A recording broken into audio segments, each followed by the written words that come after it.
Basale benkemile ngesikhathi uDominic ephendula ividiyo kaNgizwe kuyona esabalele enkundleni zokuxhumana njengamanje njengoba-ke uNgizwe kade ethi uSomizi akathuthe nezwe lakhe neyitabane bebona ukuthi baya kuphi njengoba-ke uNgizwe becasula ukuthi iyitabane kade ishada ngempelasonto zixhaphaze imvunulo yakaZulu wasethi cha yena ukhulumela imvunulo yakaZulu. uDominic ubese veza ukuthi-ke uNgizwe wake wabhala wacisha eshukumshela laphana-ke e-FNB Lounge eThekwini ngesikhathi-ke embona wehla enyuka etatazela waseke wabeka amazwi ambalwa zama-ke khona ukuyihlisa satshanyana. Kuthena-ke uDominic uphethe bonke ubufakazi mangabe-ke uNgizwe engathi inkente uyobe-ke esedonsa bonke abantu ababekhona noma-ke abasebenzi bakhona laphana-ke FNB Slow Lounge khona-ke eThekwini kwelikaBhanana. Ubeke sebuza ukuthi ngampela makuwukuthi ngalela langa wayelitholile ithuba lokuthi amshele ngabe-ke naye uzoxoshwa kanye neyitabane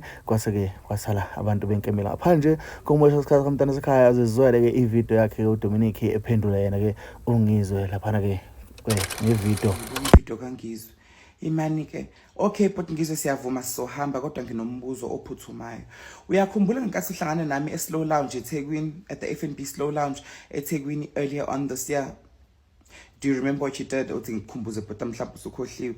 Ababehlele eSlow Lounge bayongifakazela nabasebenza eSlow Lounge bayongifakazela. Wena ngathi ngihleli at the business desk ngisebenza with my MacBook ngisebenza. I was finishing a document. You stood up about 5 times to try and get my attention. The first time usukumile wenze ngathi uzothatha newspaper emva kwami ngoba la ngihleli khona kunama newspaper emva kwami ngakubuka. The second time wasukuma wenze ngathi uthatha imagazine ulokhu manje ungibuka kodwa ungasho lutho ngakubuka nami ngangasho lutho. Okwesithathu ususukuma wasukuma usuhlangana nami ebar. Mangifike ebar ngizo-order isiphuzo nawe uyasukuma uzo-order isiphuzo kodwa into yangimangaza ukuthi etafuleni la uhleli khona isiphuzo sakho wawunaso and wawuhleli wedwa futhi. So okwesi-4-ke wasukuma futhi wenza kumina e-business desk wangidlula at the time waphinde wangidlula futhi wase wama wangibuka. I eventually ngakhipha my-earphone ngakubuka cause I thought khonto esile ofuna ukisho wabingelela wathi sawubona. Hayi nami ngavuma ngabingelela ngaphinisela ama-earphone ngaqhubeka ngasebenza. Okwesi-5 wabona ngoba sengiqoqa izikhwama zami sengifaka i-laptop ekhwameni sengidonsa nane-suitcase wasukuma weza kumina.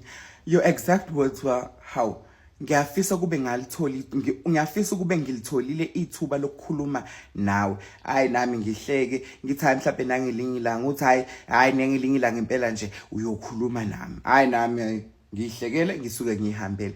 Ngangazi ukuthi kwakuyimpawu lezo zokuthi wena uyazonda ngoba nakho thina amagezi kukhona into esikwenza uyifile noma uzama ukupretenda engathi you didn't know you were talking to a man on that day. Ngangafake makeup and ngangashefile futhi netshebo nje eyikhona nje ivelele khona. Yebo ngangikhindile izinqa zibhekushuzela zibhekele. So wena wabona nini ukuthi amagezi are wrong? Wabona ngalolo suku lolo ngenkathi uzama ukuthola attention yami ungakwazi ngisho ukukhuluma nami noma mhlambe ubone manje. And yini le kwenze ukuthi ubone? Yini le kwenza ukuthi uze ubone ukuthi amagezi are wrong? Because mina ngokwazi kwami ayikho indoda straight ezoxaka ukuthi thina as gay people khona into esiyenzile noma mhlawumbe uxakwa ukuthi what we make you feel as gay people. Because I know I made you feel something but Ngizwe, I know I made you feel something. You couldn't even speak. Wama wasukuma waphenduka ingane ese-crash ungakwazi ngisho ukukhuluma. Ubuhle bami bokudida izinqa zami zikutatazelisa amathanga ami ekwenza uzibone uvithikile wahluleka ngisho ukukhuluma. So it was that day la wabona khona ukuthi amagezi are wrong. Cabanga-ke ngalolo suku lolo kube lento wena othi asiyenze le yokuthi amagezi axoshwe ashawe kanjani. Should nawe ngabe washawa? Asenzeke ngathi wawungazi mhlawumbe ukuthi ukhuluma nomuntu wesilisa. Asipretende ngathi wawungazi. Uyabona ukuthi ngambe washayela into engekho. Homophobia is so dumb because akekho umuntu ongabe uxakwe indlela omunye umuntu aphila ngayo ibingeke izikwenzele lutho because asithathi imali yenu asithathi lutho siyaziphilela nje. Kodwa ke mina bengicela ungisheshe ngiphendule ke bhodwa wami. Uphike futhi mawuthi uyaphika.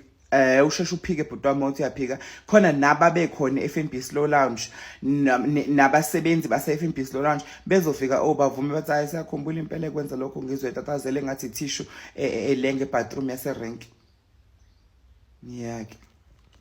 iyona ke video ka Dominic echaza mayelana nokwenziwa ungizwe lapha ke FNB slow launch. Kusiyami ngicela ukuzuvula khona lapha comment section ukuthi ngempela kuthini uphawu lakho. Uma uthi bungayiboni ivideo yakhe ungizwe egxeka ke abaphila ngobulili ofana noma ke egxeka abama lesbian okay cha ikhona la ngezansi ungachecka nje emavidweni noma ke izovela lapha ekhoneni. Ungakhohlwa ukupressa subscribe button unisho ukuthi uya like wenza sure futhi ukuthi ivideo nevideo wenza sure ukuthi uya commenta uya subscribe.